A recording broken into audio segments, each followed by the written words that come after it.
Okay, so let's talk about the extraordinary experiences that some people report after they've died, after they've had a cardiac arrest. The reports of, I mean, I'll just anecdotally say that, you know, the stories of, you know, floating out of the body, looking down from the top of the operating room, you know, seeing the doctors, you know, working on the body, overhearing the conversation, sometimes seeing the white light going through the tunnel, in extraordinary cases, meeting dead relatives, you know, what are often called near-death experiences. I know you don't like that term, and we will come back to that in a moment, but what's going on there? So, you know, again, if we look back in history, so think about it. For thousands of years, life and death seemed very black and white, very clear. Your heart stopped, you were dead, that was it. End of question, let's go and do whatever we need to do. CPR was discovered in 1960. And then you had a group of people who would otherwise be dead who were being brought back to life again. And more people around the world started to apply this.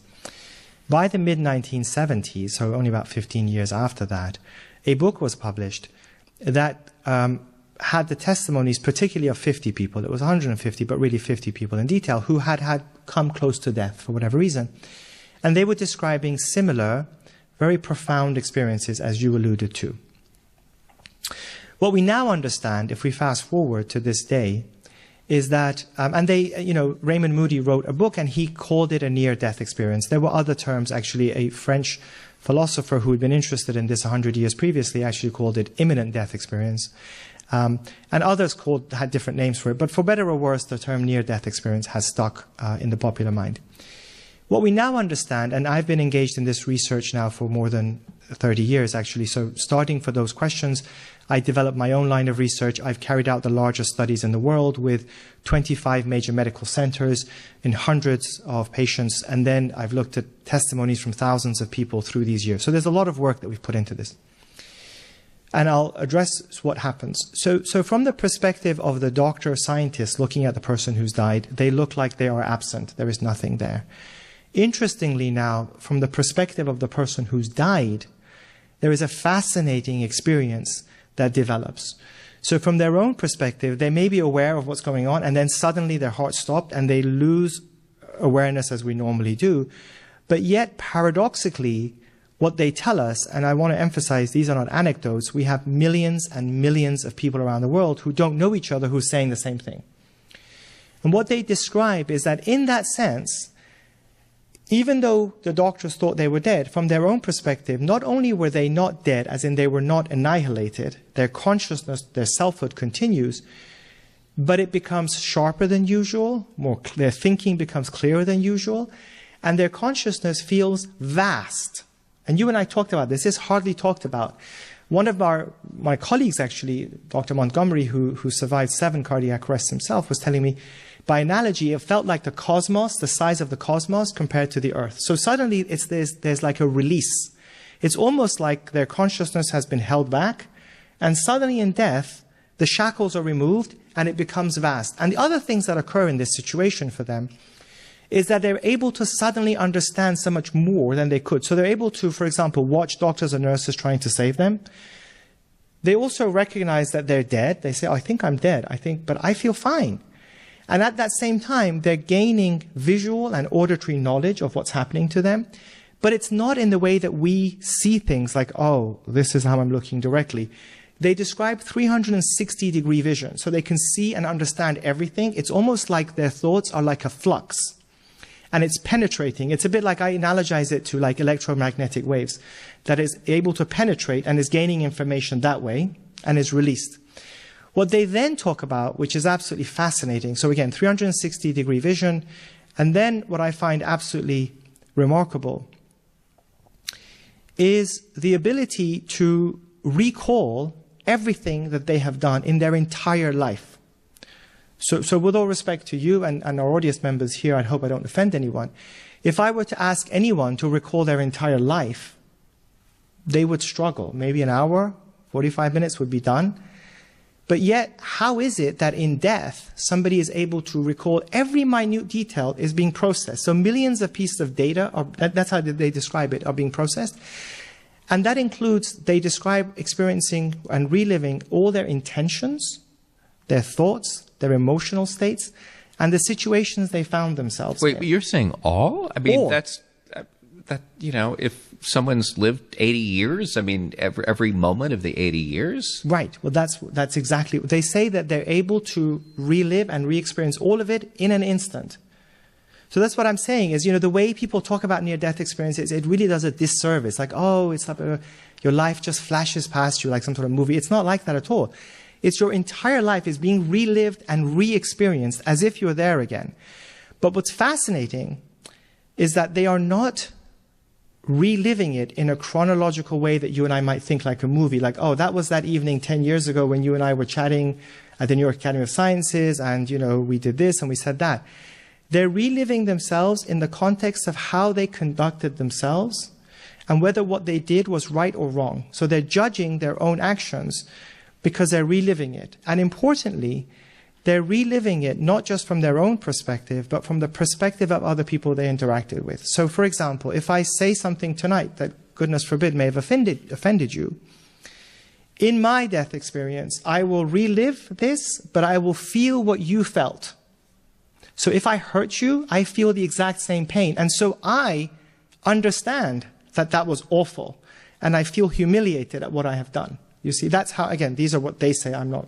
So, I mean, what you're saying is this is an entirely different universe, reality of space and time and our experience in that. I mean, what you're describing defies what I would call the laws of physics.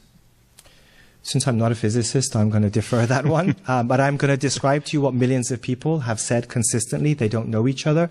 Some is from a village in the Middle East. Somebody's from a little town in England. Somebody's from in the US. Somebody's from India. Somebody's from China. They have no idea. And they don't talk to other people because they're ridiculed. So they live with this little secret. But because I'm studying them, and thousands of them, I'm astonished at the consistency of what they say. And the other things I do want to highlight, which are important, is that in that state, they also relive what they have done, which they perceive to have been good. And so those states that were of help to others, it gives them immense joy. And so they themselves judge the quality of their life based upon moral and ethical principles. And again, if you don't mind, I want to emphasize this point too. It's not based on what they thought was correct, because you know how we are. We do all sorts of stuff and then we blame other people and we justify why we did things. In death, they evaluate themselves based upon how true that was, irrespective of how they may have justified it in their life. So there's a different kind of consciousness here. It's their consciousness, but it's different than what I would call their kind of dumber consciousness during the normal course of living. I've thought about this a lot. Again, I've been doing this for 30 years. My understanding of it when I started was more along the lines of how you initially talked about it. But through these analyses of these experiences and studying them in great detail, and we've also used natural language processing and artificial intelligence methods and so on. So these are not my opinions. These are facts of what people say. These are their testimonies. But they describe it almost like as if you've been, I describe it as if you've been almost trapped, and then you're released and liberated. So some of the things they say are, for example, I felt like death, for me, that process, was like shedding my coat. I felt I was free. And in that state, like I said, it becomes vast, and everything that they have done is being relived, understood, as well as other things. For example, they describe understanding, when they evaluate things, they understand evaluating the cause and effect relationships in their life. What led to certain events?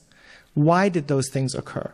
So there's a lot that comes out of it that unfortunately most people don't appreciate, but it's fascinating. So let me run through some of the explanations that I've heard commonly to explain what are typically called near-death experiences. You prefer the term recalled experiences of death. But anyway, so for instance, the body floating up, what is referred to as out-of-body experiences, you can stimulate that with an electrode to the brain. That's not true, but people say it. The bright lights, the tunnel of that has been explained by hypoxia, the loss of oxygen. Am I allowed to say that's not true? Yes, you please. But people believe it. Some people believe it. But the sense that when you're in coma, the brain totally flatlines. The question is, and then you report these extraordinary experiences. How is that possible if the brain has flatlined? Or is it because actually these experiences are sort of being remembered as people are starting to come back online, regain consciousness? Why is not that a legitimate explanation? So, again, you ask wonderful questions, which I appreciate, and I'm just joking with you, by the way. I tease you a little. I hope you don't mind. So the reality of this is that when these people first started to describe these experiences, people rejected them. Some scientists rejected them and simply said, you're either fabricating, you're just making up these stories, or you're basically hallucinating. The issue with the story of hallucination is that they can't be hallucinating, and I'll explain to you why. One, because it's impossible to tell somebody that you reliving your entire life is a hallucination. A hallucination is something that occurs to people in a awakened state, where other people cannot confirm what they've said that they're seeing. So you may say, I'm seeing somebody walking up there, and the rest of us would say, well, that's not really happening. So because we're in an awakened state, it doesn't apply to people who are in a coma and so on. But nonetheless, you or I reliving our life is not a hallucination. Somebody being able to recall accurate details of what was happening during their resuscitation or conversations and so on, which many doctors have confirmed, is clearly not a hallucination. They're describing reality. The other issue with hallucinations, which is important to point out, is whenever somebody hallucinates, which occurs, of course, there's no doubt, even if the hallucinatory experience feels incredibly real to them while it's happening, after they recover, they realize that it was not as real as ordinary real events in life. That is absolutely always the case. With the death experience and the recalled experience of death, what happens is completely the opposite. So not only are they recalling real events that occurred or their own life, but importantly, when they come back, this is the only situation in life that I know of where they consistently will always say that this was more real than the most real experience you could ever think of. So my graduation or my daughter's wedding or whatever you can think of, really meaningful real events, pale into insignificance. Again, there's a huge difference between how real that feels and how these feel. So it doesn't fit with the idea of hallucinations at all. The other thing, and as you pointed out, again, I was pulling your leg a little bit, but people have come out with all kinds of theories, what you're talking about with theories, but none of them have been able to show or demonstrate this experience. And I think as we move forward in time, what we found is that some scientists started to no longer sort of reject and say, well, you're making this up, and say, well, it must just be a trick of your brain. As your brain is dying, it's creating all these wonderful images. But again, it doesn't make sense. Like, how would you suddenly know everything you've done? It's not really the case. Well, let me just Sure. while I'm throwing out these these biological explanations, another one is that there's this phrase of what's been called a terminal lucidity. It's sort of like right as someone is dying, suddenly like everything comes alive, and maybe they were kind of fuzzy and sort of losing cognitive function. And then the explanation that I've heard is that it's sort of like this is the last gasp of the brain and the body sort of trying to fire everything up. Everything is jolted, and then suddenly that's why you have this brief period of lucidity before you die. So we're beginning to come to a point where we might start to agree a little bit.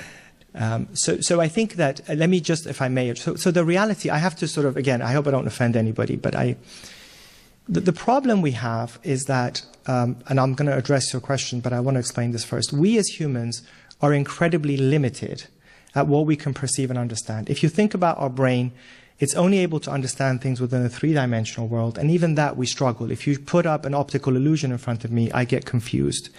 My senses as a human being are incredibly limited. Animals can see beyond what we can see, and they can have other senses beyond what we have. And most important of all, I found recently, is that actually psychologists and behavioral economists have begun to show more and more how the way the human mind works is somewhat illogical. They talk about various mental shortcuts or heuristics.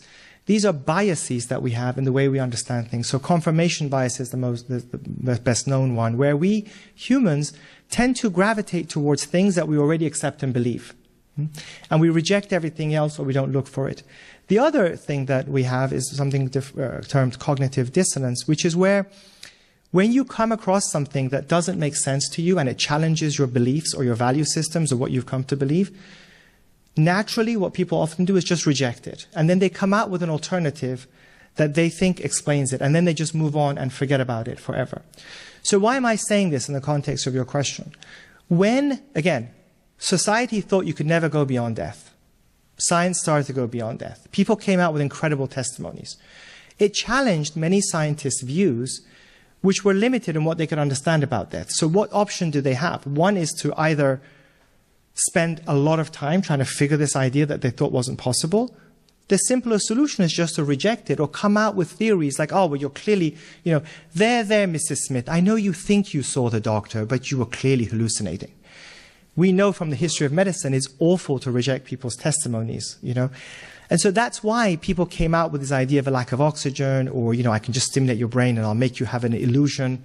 But none of them were confirmed. So that's why those theories came about. And then just finally to address it, if I may, sort of what do we now think about what really happens? And I think we finally discovered why these experiences occur, what they really mean.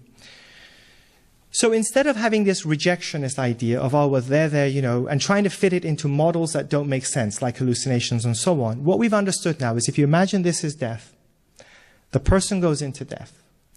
The way our brain works, right now, audience, yourself, our brains are developed in a way that we try to make the most meaning and optimize our situation for what we need.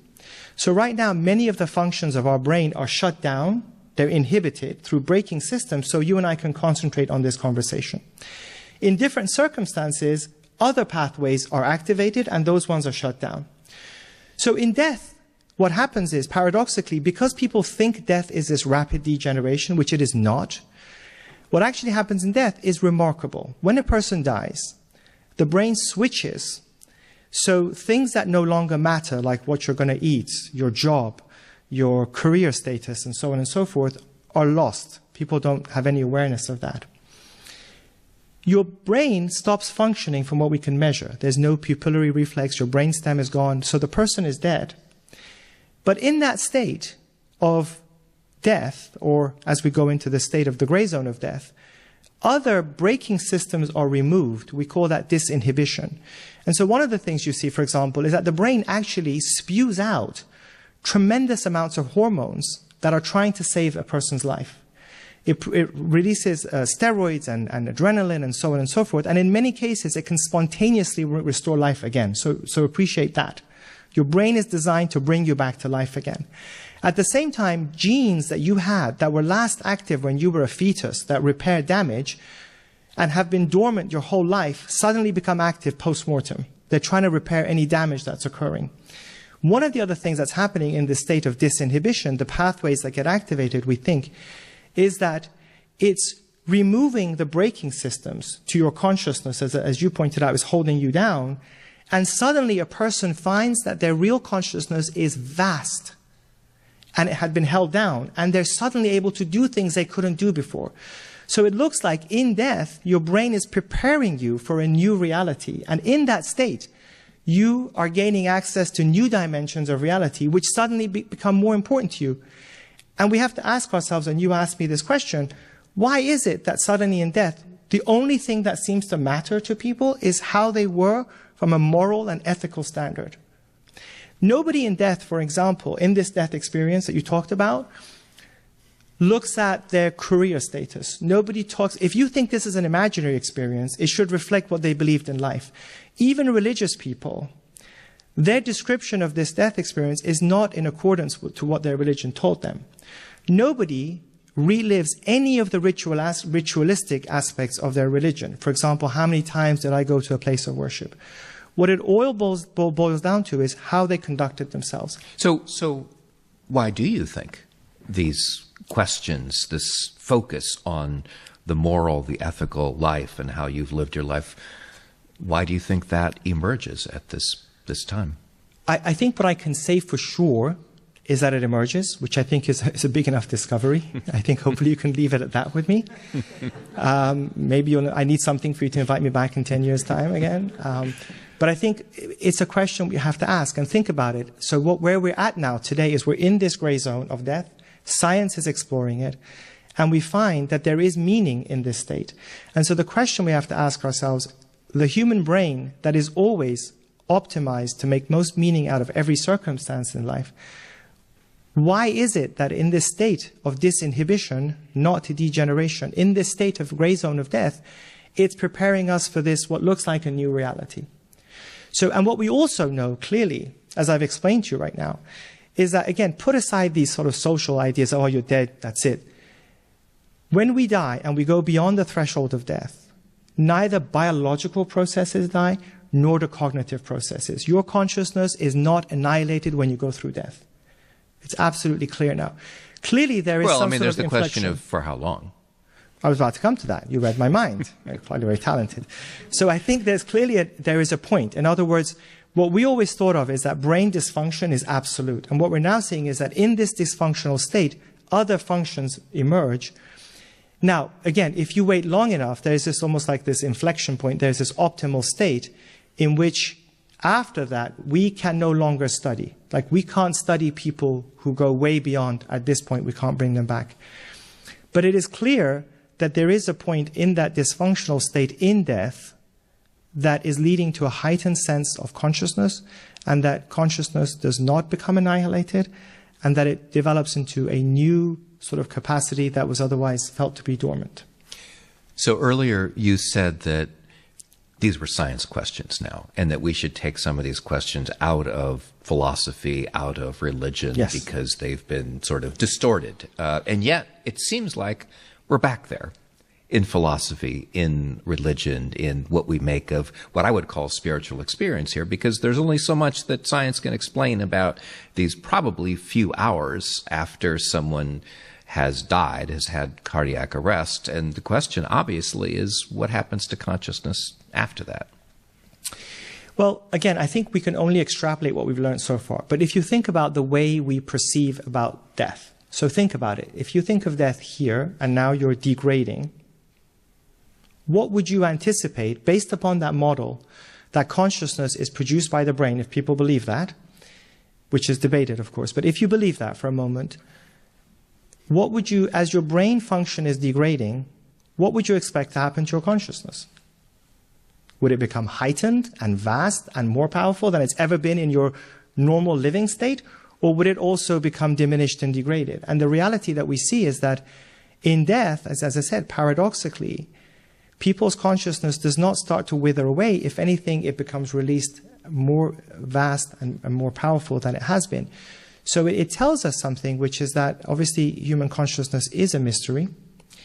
And the idea that it's simply produced by the brain and therefore dies when the brain is dying or dies is clearly questionable and not correct, in my opinion. And we've opened up a whole new vast and new frontier of scientific research. And so what it means is that we need to explore this question. And you talked about religion and philosophy and so on. Of course, science doesn't just own what happens when we die. People have thought about this for millennia, you know, from religious traditions to philosophical traditions, more recently psychologists, anthropologists. Everyone's interested in this. Who isn't interested in this question, right? So the thing to realize, though, is that there is a new science, and it's not as people perceived, and it is not the end. And from what we can see, there's a whole vast new area that is being developed. So, Sam, we started with your own story, how you became interested in this whole area of death and resuscitation medicine, what happens after this. What are your takeaways from 30 years of studying all of this? I mean, what does that mean for you, how you think about life, how you think about death? I think, you know, you raise a very important point. Unfortunately, you're highlighting the fact that aging is going on here. So, and again, as I said to you, when I started out, and it was a good thing that I was very young, because when you're young and naive, you do crazy things that you would otherwise not do, and sometimes they turn into something useful. I don't think, you know, my current self would have probably done what I did then, but I'm glad I did.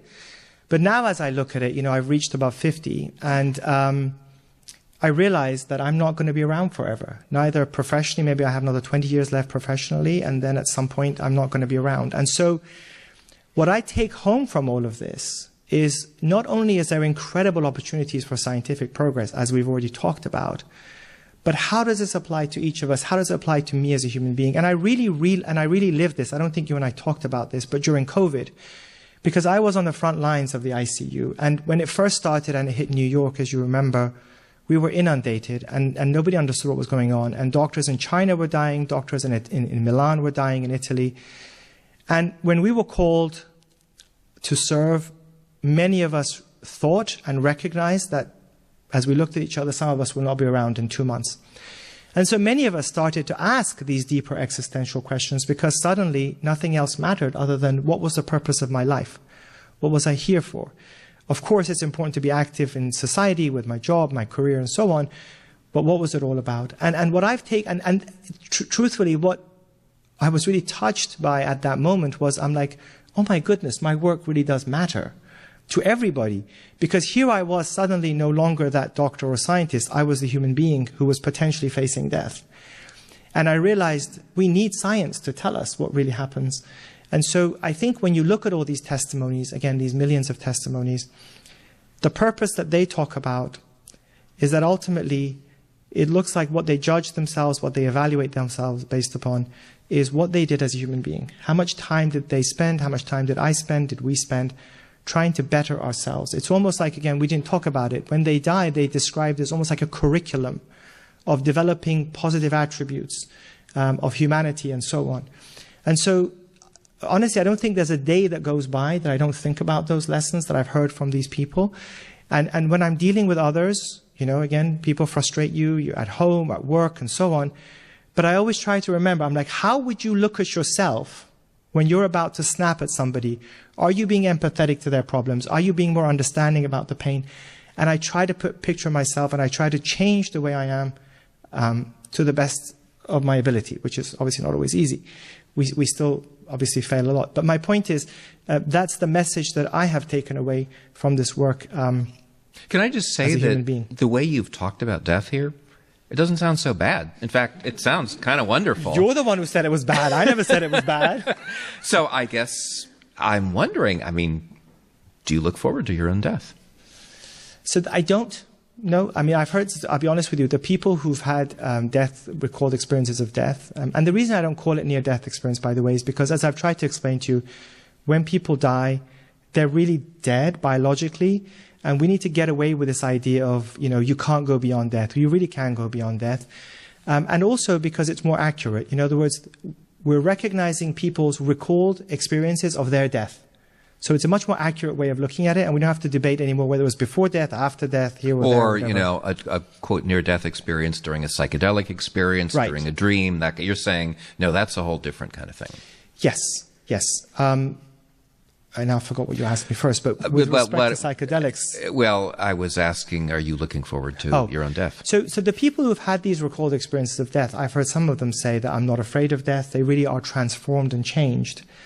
They develop a greater sense of meaning and purpose to their lives. They become less materialistic. They're more altruistic. They're more engaged with helping others and so on. And they're not afraid of death. I don't think of it that way so much myself. I'm still, I guess, as you've seen, I'm so engaged with my life in terms of both my family. I have a small child. But also, I want to take this field somewhere in the next 20 years before I'm forced to retire, probably, or ill health forces me to do that. So I don't necessarily look forward to it, but I'm not afraid of it, if that's what you're asking me. I now recognize that it's nothing to be afraid of, and I recognize that, again, based upon all the data that we've studied, again, I don't think my consciousness is going to die, and I think I'm going to experience something much more powerful than I'm able to experience right now. Okay, with that, I think we should open it up to questions from our audience here, because I'm guessing that people will have a few things to say. And you have to wait for microphones here, so we have some roving mics, and let's go to the front right here. Steve asked me a question, you know, so do you believe in life after death? He asked me. And I said, I don't really like the way you asked that question. Because I've been so engaged in what I do that I've actually put aside belief. I don't even like the word belief. Everything I said tonight is based upon data, research, and science that I've been engaged with. Now, if you go through to the testimonies of people that we've studied, what they describe, and again, I couldn't cover everything, but they describe an understanding in that state that there is a source. And they talk about a source. They describe seeing entities that are luminous, kind, and compassionate, who have a much higher, greater magnitude than they do, who help them and guide them with their review of their life. And at the same time, they recognize that, and those are considered to be way higher than themselves. They sometimes describe them as perfect. They describe them as being incredibly compassionate, kind, and so on. But yet, underlying it all, they recognize a source from which all knowledge and so on comes, but they don't have access to it. So I think that most of us would find it difficult to, because ultimately what you're asking is, so that's that answer. And the other point is that if you don't think there is a source, then you have to assume that something came out of nothing, and that's beyond the remit of this discussion.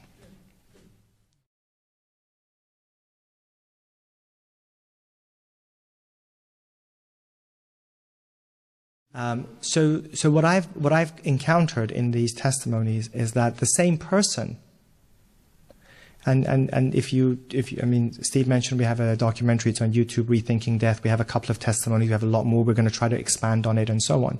You need to listen to these people. It's very important. Otherwise, it's hypothetical.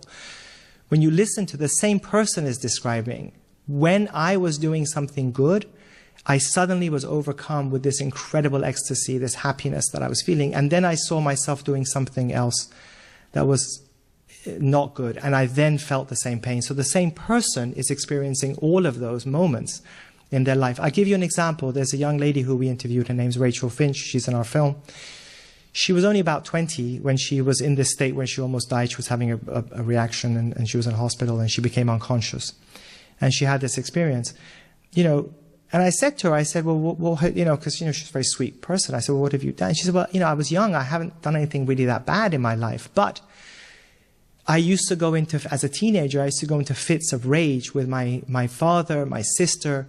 And in that state, I was experiencing all the things I was telling her, like her sister, and the hurt I was causing her, and the hurt I caused my father just through my words. And I felt them all. I felt the pain that they were feeling. And so when she came back, interestingly, she completely changed. She also experienced other stuff that were very personal that I'm not allowed to disclose about her marriage and so on, that we won't go into. But my point is that she experienced, so it's each of us will experience what we have done, and it becomes heightened. You know, another thing she talked about, which was really incredible, was she talked about how she had, when she was an 8-year-old kid, she had a pet guinea pig. And she said one day the pet guinea pig came to bite her, bit her, actually not came to, did bite her.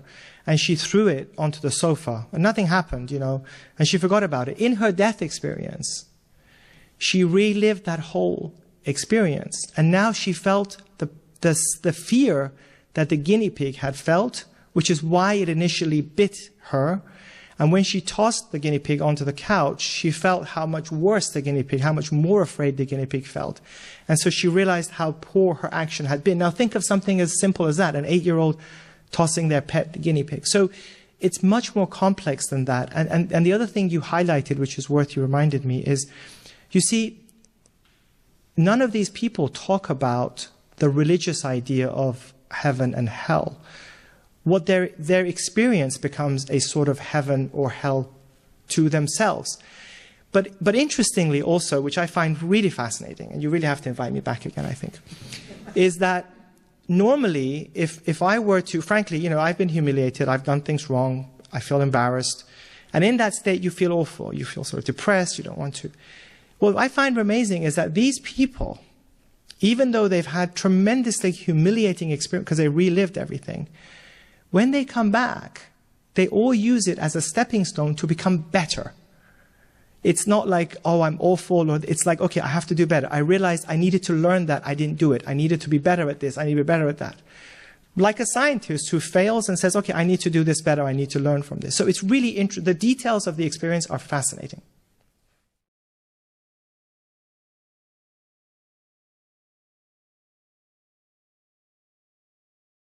I think that one of the things we were hoping to talk about is actually the whole concept of what is consciousness, who we are.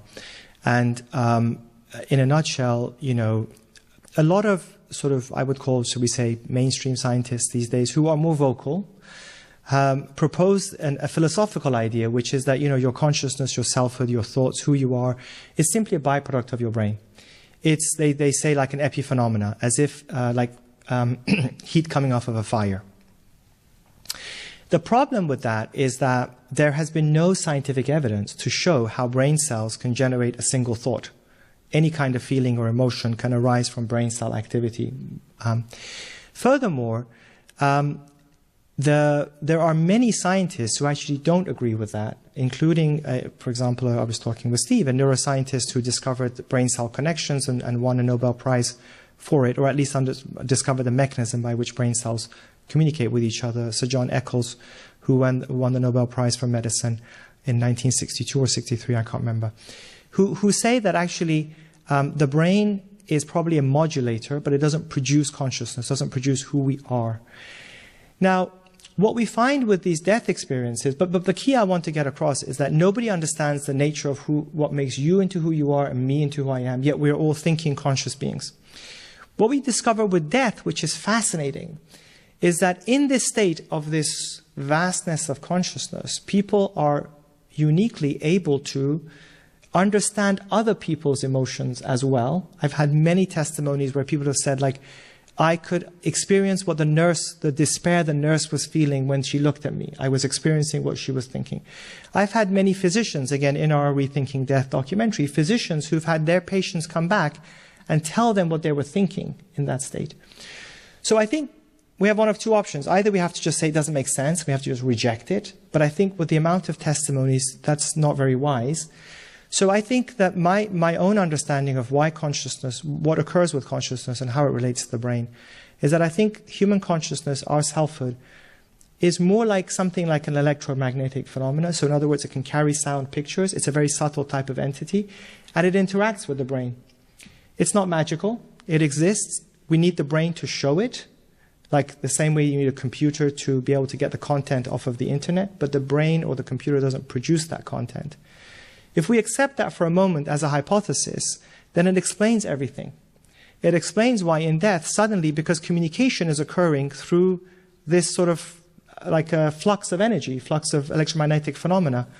And so I think that may explain why that young girl was able to understand her pet guinea pig's emotions. Again, if this was an anecdote, I would have rejected it. But there are so many people who don't know each other who say the same thing.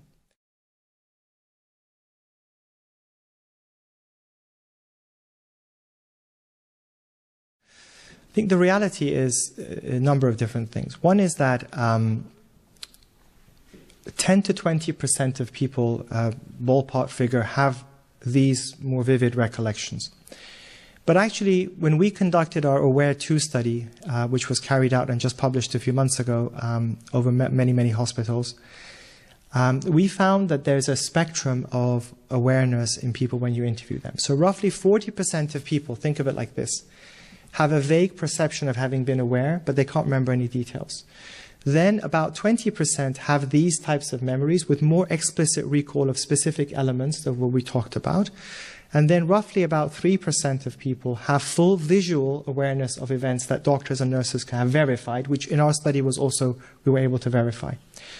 So I think to address your question is that, and I think all of us have experienced this, our memory, which I also confess to you, our memory doesn't reflect everything that we've experienced. So also in death, what I think happens is that everyone has the experience, but they later forget it. And the reasons they forget it, it seems to be, one, in relation to this process of being sort of insufflated back within their body, within the process that was going on. But also remember, everyone who's come back from a period when their heart stopped, by definition, has massive brain swelling, inflammation, and that wipes out your memory circuits.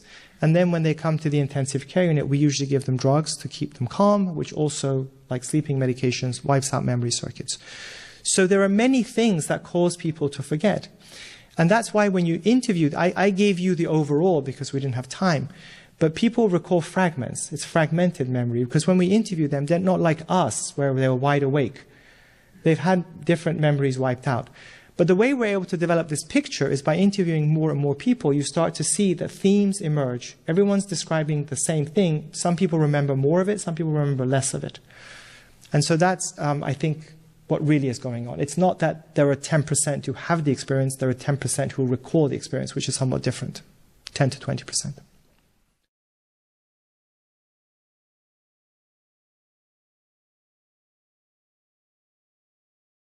So one of the things that people have tried to find models to explain this. One of the things, and sometimes these are published in very reputable journals, but unfortunately they're not very accurate.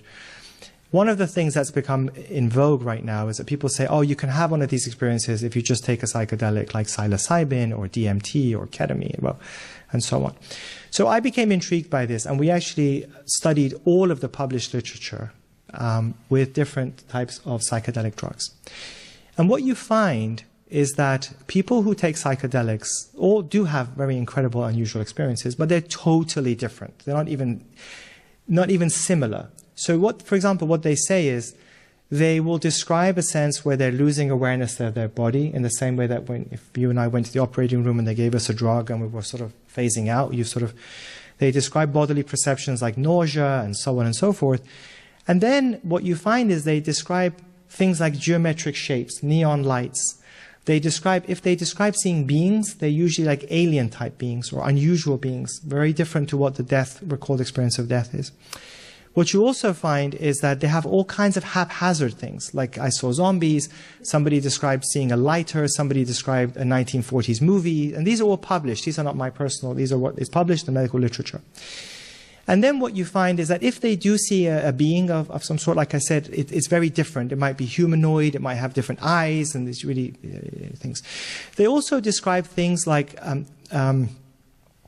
if they see a being, it might be like a sensual woman, let's say, Or if they describe going to a place, it's often described as being something that is, again, somewhat like being in a sort of an alien space or some other planet or something else like that. So my point is that they're very, very different. And one of the things that's really remarkable, not only are these completely haphazard, because the death experience follows a very clear narrative arc.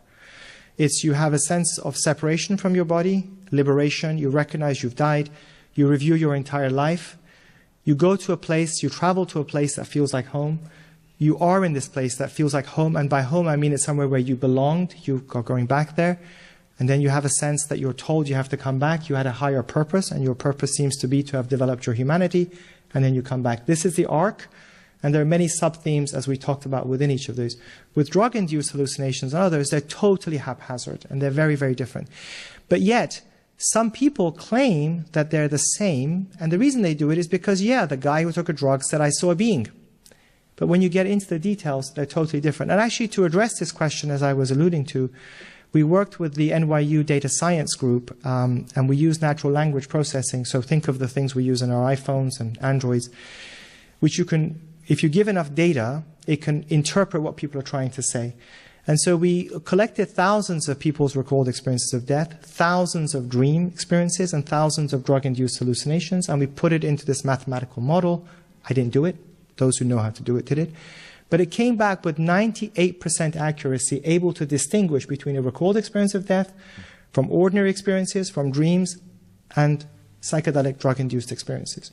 So the key thing to appreciate is that despite what people may say, if you get into the details, the experiences are fundamentally and totally different. We could go on, but we don't have more time. So thank you. Thanks to Sam Parnia, and thank you to our wonderful audience.